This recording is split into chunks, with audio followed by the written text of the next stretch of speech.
सध्या भाजप आणि शिवसेना या दोन्ही पक्षांकडनं मुख्यमंत्री पदासाठीचा दावा होतोय आणि अशातच भाजपचे विजयी उमेदवार गोपीचंद पडळकर यांनी उदय सामंत यांची भेट घेतलेली आहे।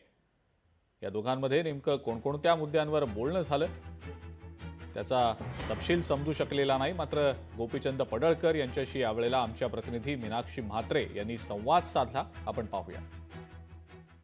महायुतीचा दणदणीत असा विजय झाल्यानंतर आपण पाहतोय अद्यापही गुलाल जो आहे तो विजयी उमेदवारांचा उतरलेला पाहायला मिळत नाहीये। स्वतः माझ्यासोबत भाजपचे नेते आणि विजयी झालेले उमेदवार आहेत गोपीचंद पडळकर। काय सांगाल, एकूणच मोठा दणदणीत असा विजय, तुमचा मतदारसंघ सोडून दुसऱ्या मतदारसंघामध्ये निवडणूक लढवण्यासाठी तुम्हाला उतरवलं, कशी होती संपूर्णतः ही निवडणूक तुमच्यासाठी? देवेंद्र फडणवीस साहेबांचं काम, एकनाथ शिंदे साहेब मुख्यमंत्री यांचं काम तिथल्या लोकांना खूप भावलं होतं। मी काही गेल्या 6 महिन्यामध्ये तिथं विकासाची खूप कामं करण्याचा प्रयत्न केला होता, तर लोकांनी त्याला ऍक्सेप्ट केलं आणि जवळपास 40,000 मताच्या फरकाने मला त्यांनी विधान भवनामध्ये पाठवलं।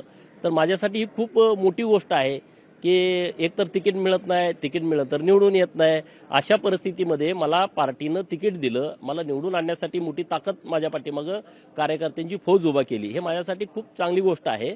तर आता मी खालच्या सभागृहामध्ये निश्चितपणे या महाराष्ट्रातल्या गोरगरिबांचं, उपेक्षित वंचित लोकांचं आणि दुष्काळी तालुक्यातल्या लोकांचं प्रश्न मी निश्चितपणे मांडेन आणि त्याला न्याय मिळवून घेईन। मी उदय सामंतांची भेट घेण्यासाठी आलेले आहेत, काय विशेष? बघा, उदय सामंत साहेबांनी उद्योग मंत्री असताना मला MIDC दिली माझ्या जत विधानसभा मतदारसंघामध्ये। माझं कर्तव्य आहे की त्यांना भेटून धन्यवाद देणं। हे धन्यवाद देण्यासाठी इथं आलोय, तर तुम्ही सगळेच इथं मला भेटला, त्यामुळे मी पण तुम्हाला सापडलो, इथं अडकलो। एक शेवटचा प्रश्न, कधीपर्यंत ह्या सगळ्या गोष्टींचा जो निर्णय आहे, मुख्यमंत्री पदावरचा जो काही निर्णय आहे, कधीपर्यंत होऊ शकतो आणि कधी सत्ता स्थापन होऊ शकतो? नाही, होईल ना, लवकर होईल, सांगतील लोक, आमचे वरिष्ठ लोक सांगतील आज उद्या।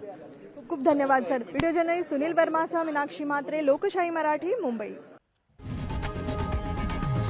लोकशाही मराठी, ऐका, पहा, जागरूक रहा।